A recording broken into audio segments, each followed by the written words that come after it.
silence. C'est la première chose qui m'a frappé quand je me suis réveillé. Pas le silence apaisant d'une nuit de campagne, non. Un silence lourd, oppressant, rempli de poussière et de l'odeur âcre de la fumée.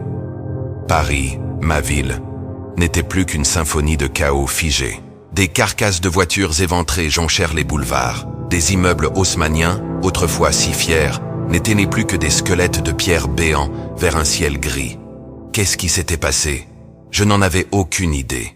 Tout ce dont je me souvenais, c'était d'un flash aveuglant, d'un bruit assourdissant qui avait semblé déchirer le monde. Je me suis relevé péniblement. Mon appartement, au 4e étage, avait perdu tout son mur extérieur. J'avais une vue imprenable sur la désolation. La tour Eiffel, au loin, était décapitée, tordue comme un vulgaire fil de fer. Un sentiment de solitude glaciale m'a envahi. Étais-je le seul? Le seul survivant de ce cataclysme? L'idée était insupportable. Non, il devait y en avoir d'autres. Je me devais de continuer mes recherches pour la sauvegarde de l'humanité. C'est cette pensée qui m'a fait tenir. Retrouver les autres, c'est devenu ma seule raison de vivre.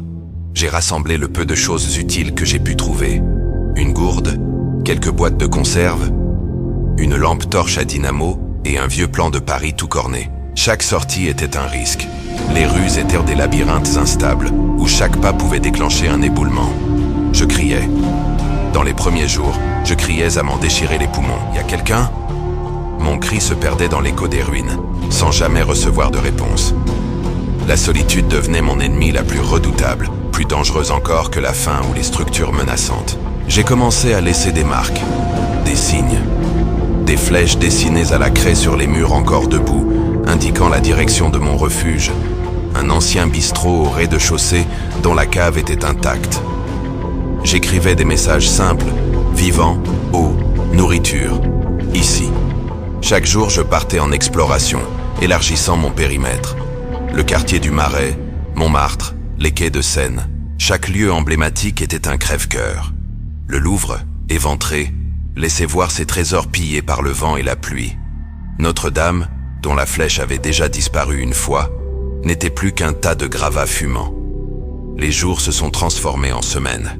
Mon espoir s'effritait comme les façades des bâtiments. Je parlais tout seul pour ne pas devenir fou, je me racontais des histoires, je chantais de vieilles chansons françaises. Je me suis surpris à parler aux mannequins dans les vitrines brisées des grands magasins, leur demandant leur avis sur la direction à prendre. La folie me guettait, tapie dans l'ombre de chaque ruelle silencieuse. Était-ce ça, la fin? Mourir seul dans les décombres de la plus belle ville du monde? Puis un jour, alors que j'explorais les couloirs du métro près de la station Châtelet, j'ai vu quelque chose. Ce n'était pas grand-chose. Une boîte de conserve récemment ouverte. Le métal brillait encore légèrement. Mon cœur s'est emballé. Ce n'était pas moi qui l'avais laissé là. J'ai suivi les traces, presque invisibles dans la pénombre. Des empreintes de pas dans la poussière. Pas les miennes. Elles étaient plus petites.